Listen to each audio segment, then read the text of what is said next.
In Pulp Fiction, we're introduced to the characters Jules and Vince, who are two mob hitmen, and we're introduced to them as a fly on the wall, observing their conversation.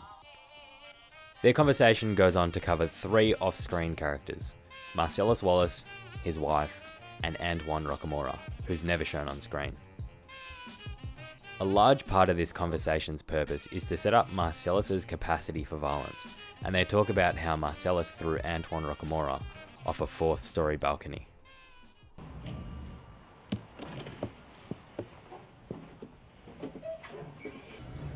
So what do you do? No, nothing that bad. Well, then what then? Gave her a foot massage. Foot massage. That's it? Mm-hmm. Then what Marcellus do? Sent a couple of cats over to his place. They took him out on his patio, threw his ass over the balcony. Jules believes Marcellus overreacted, and Vincent believes that, to an extent, Antoine Rocamora got what was coming to him. At this point, we see Vince try to get to the root of why Jules thinks it was an overreaction, in one of the closest depictions in film of the Socratic method. To better understand the Socratic method, we have to go back to ancient Greece. In ancient Greece, Socrates was known to some as the wisest of all men, and to others just a nuisance. Like an annoying child, he figured out that if he asked normal adults, or even the respected intellectuals of his time, why, repeatedly, they pretty quickly ran out of good answers to a lot of his questions.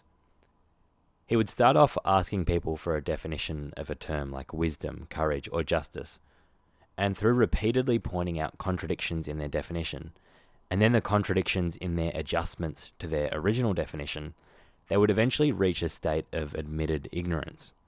And they were admitting ignorance only after a few minutes ago being completely certain that they were correct.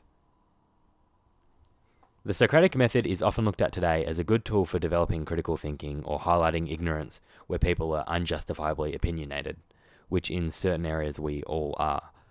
But one of the most important things about the Socratic method is that it helps us come to an understanding of complex philosophical ideas by understanding the foundation or essence of concepts. And that's exactly what the Socratic method does in practice. It develops your ability to get closer to understanding the essences of things. So let's look at the steps of doing the Socratic method.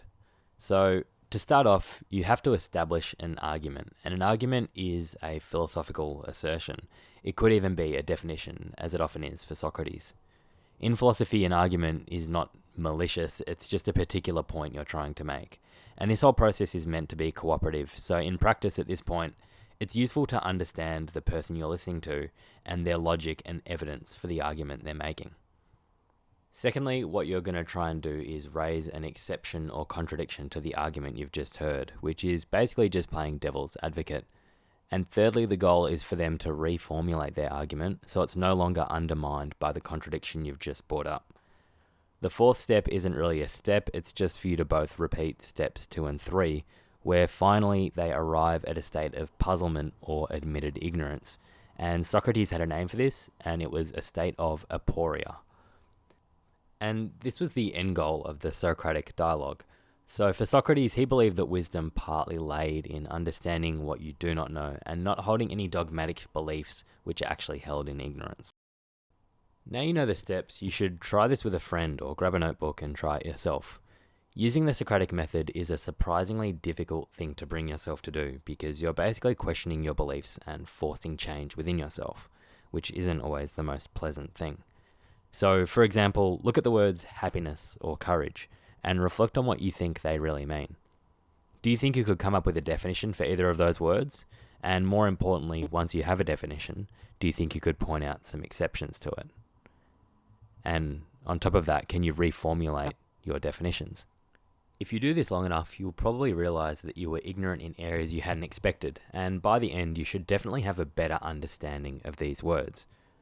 It's actually pretty important to understand words like happiness and courage in the Socratic sense if you want to go on and live a good life, which is actually what the Socratic method helps you do, even if it may not immediately feel like it. Let's project this method onto the discussion between Jules and Vince and pick up their conversation about whether or not Marcellus was justified in throwing Antoine Rocamora off a fourth-story balcony over a foot massage. But still, I have to say, you play with matches, you get burned. What do you mean? You don't be giving Marcellus Wallace's new bride a foot massage. You don't think he overreacted? Well, Antoine probably didn't expect Marcellus to react the way he did, but he had to expect a reaction. It was a foot massage. A foot massage is nothing. I give my mother a foot massage. Okay, so at this point, Jules's argument can be broken down into two main parts. The very first of which is about whether or not Marcellus's violence was permitted. Very roughly sketched, his argument looks like this. His first premise is that Antoine Rocamora gave Marcellus's wife a foot massage, and his second premise is that Marcellus used violence specifically because of this foot massage. His third premise, which is probably the most important, is a foot massage cannot have the meaning or significance which is specifically associated with sexual acts. Underlying all of this, there's the assumption or hidden premise that acts which entail the meaning or significance which is specifically associated with sexual acts that occurs between your partner and somebody outside of your relationship permits the use of violence towards that person that's outside the relationship. Putting all of this together, Jules concludes that Marcellus's use of violence was not permitted by the contents of these premises. So, in other words, Marcellus overreacted. Now, Vince finds issue with Jules saying that Marcellus overreacted. I mean, maybe he did go too far by throwing Antoine off a fourth-story balcony, but you can tell that Vince thinks Antoine just can't walk away scot-free. Let's go back to their conversation. I give my mother a foot massage. It's laying your hands in a familiar way on Marcellus's new wife. I mean, is it as bad as eating her pussy out? No. It's the same ballpark. Whoa. Stop right there.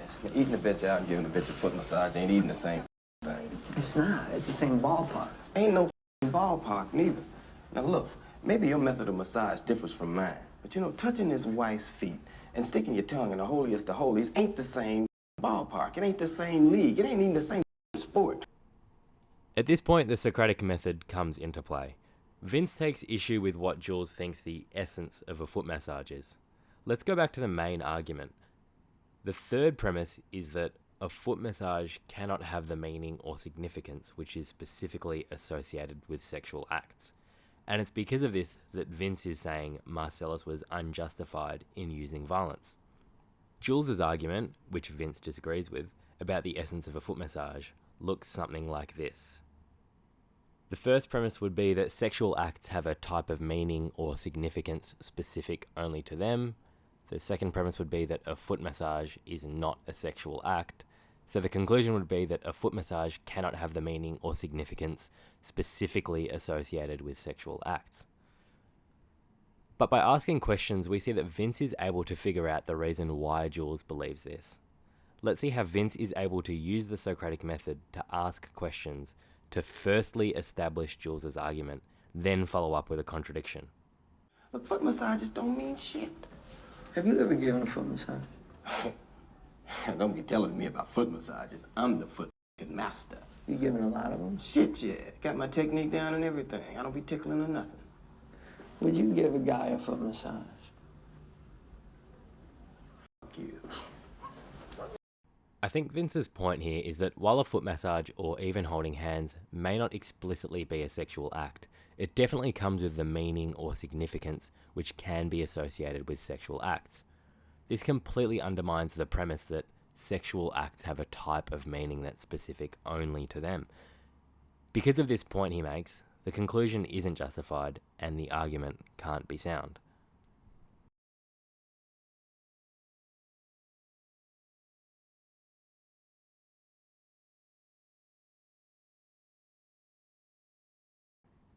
With the essence of a foot massage better understood, Vince can finally establish that Marcellus's use of violence was in fact justified according to Jules's previous argument.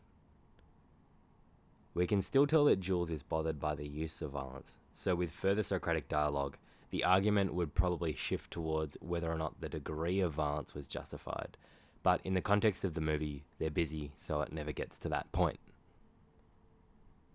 To close off this part of the scene though, we do have Jules reach a state of aporia, or puzzlement, where he at least internally seems to reach a state of acknowledging his previous ignorance. Mother do that shit to me, he better paralyze my ass, because I kill him, mother. You know what I'm saying? I ain't saying it's right, but you saying a foot massage don't mean nothing. I'm saying it does. And look, I given 1 million ladies 1 million foot massages, and they all meant something. We act like they don't, but they do. I mean, that's what's so fucking cool about them. There's a sensuous thing going on where you know, you don't talk about it, but you know it, she knows it. Marcellus knew it. And Antoine should have better known better. I mean, that's his wife, man. They think they have no sense of humor about this shit. You know what I'm saying? It's an interesting point. Thank you for watching. If you want to see more videos like this, hit the subscribe button. And if you enjoyed learning about the Socratic method and want to see it in use more, check out Euthyphro by Plato. It's a quick fictional dialogue which imitates the way Socrates would supposedly speak to people. And it's between Socrates and a man named Euthyphro, who's waiting outside court for a trial where he's accusing his own father of murder. If you Google it, there's a lot of free links to it, and I'll put a link in the video description as well. I'll see you all in the next video.